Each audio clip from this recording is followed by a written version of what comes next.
Besides three-point lighting, another very common method to use for lighting subjects is high key and low key lighting. Now, this is something you'll come across very often in movies again. But yeah, high key lighting and low key lighting. So I've created a setup in Blender which will let me show you guys how to do this. So over here in Blender, we have the Einar character from the Charge Open movie by Blender Studio. And we're going to use this character to create our lighting. So there's basically just a character and a very simple backdrop here. First of all, let's talk a little bit about high key lighting. Now, high key lighting effectively means a very bright scene where we're eliminating as much shadow as possible. We're using front facing lights, we're using lots of bright lights to create as much of a bright area as possible with as little shadow as possible. This can even feel a little bit overexposed at times, but that's sort of the point here. The lighting in this case is there to generate a blank slate for our image, and it's usually used in movies when you want to focus on the story, so not as much focusing on shape and form and certain parts of the image on screen, but more or less keeping the focus on the story or the acting or something general which is not necessarily visible on screen. So first of all, I'm just going to go area light here. Let's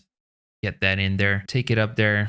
We're going to use mainly bright lights in this case, so I'm going to put it up to like 250 watts or something. Let me just enable denoising so it previews a little bit faster. And with this first area light, the first thing that we do is we're creating a nice top lighting here to first of all light our subject. Now, like I said, we're going to use many of these lights, so we're probably going to put a bunch of them on all sides here. Zoop, something like that. Get our subject lit from basically all sides that we have available to us. Now for this one, let's go over here, something like that. Maybe do another one here, so Shift D and duplicate it, something like that. All right, so these are a bit too strong on the front there, but we can tone those down. So maybe make this 100 watts, make this one 100 watts, and we're getting pretty close already. Now we can add a little bit more high key lighting because we want less contrast in the back there. So let's just add another light, which is gonna brighten up our back here, something like that. Make that very bright again. Let's see what we have here. Make that 1,000 maybe. Oh yes, that's nice. We can tone some of these down still a little bit if we feel like the exposure is way too much. And as we spoke about in chapter 2, when we talked about exposure and doing all those things, let's go into color management here, and we can always change our view transform from AGX to false color. We can sort of see our image in general. Now we just want our character here to be as much green as possible, so it's evenly exposed. It's not too overexposed, but we're also not getting a lot of contrast in form of shadows. So these parts in the neck here, that's fine. But overall, our character is one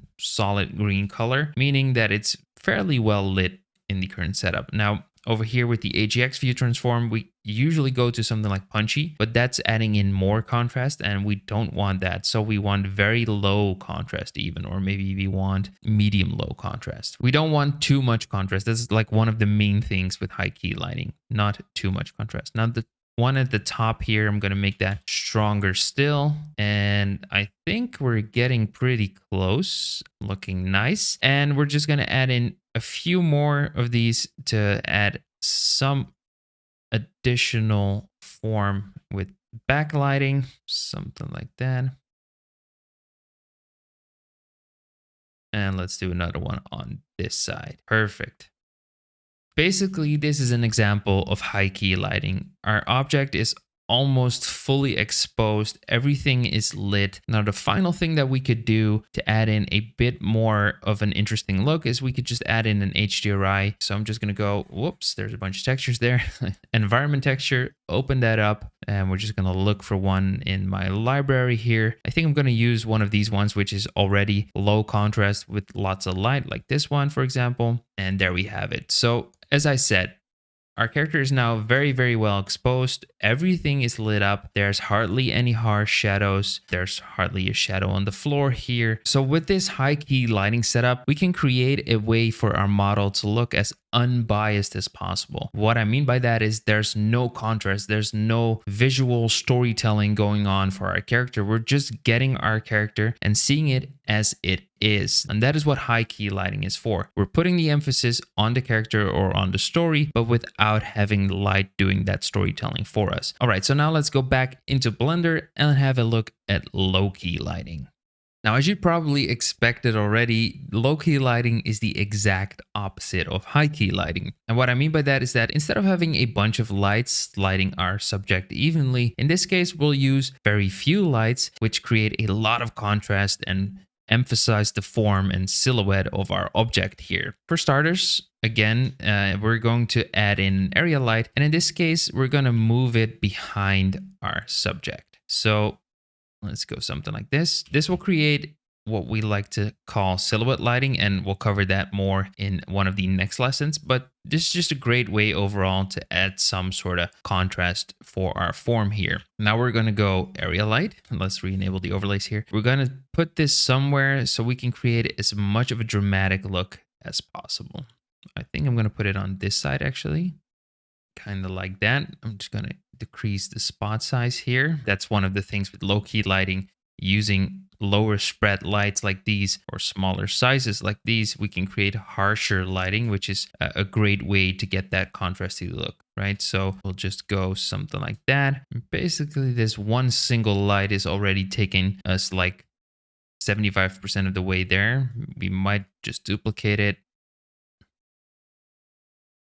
And let's move it somewhere to the back here. And we're just going to point it at the arms, creating some nice rim lighting on this one.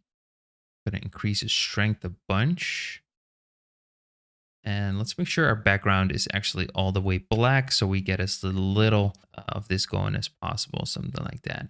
And there you have it. That's low-key lighting. It's just 2 lamps in this case. We're getting really nice shadows here, which are very, very rough and hard. And the low-key lighting is really creating a dramatic look for this thing. It's easier to set up, honestly, in my opinion, than high-key lighting, because high-key lighting usually involves a bunch of lights, eliminating all these little shadows. And in low-key lighting, we're going for the exact opposite. We're going for really, really hard shadows here, which is, in my opinion, a lot easier to achieve. But yeah, low-key lighting is focused on emphasizing shape, on putting a spotlight on a character, for example. Another cool thing that you could do is you could do like have this thing be a rectangle and then have it be really small, something like that.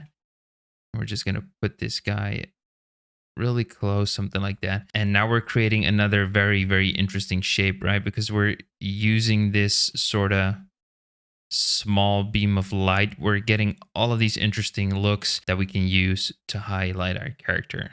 So for example, if we were to go something like that, let's go make it nice and sharp, something like that.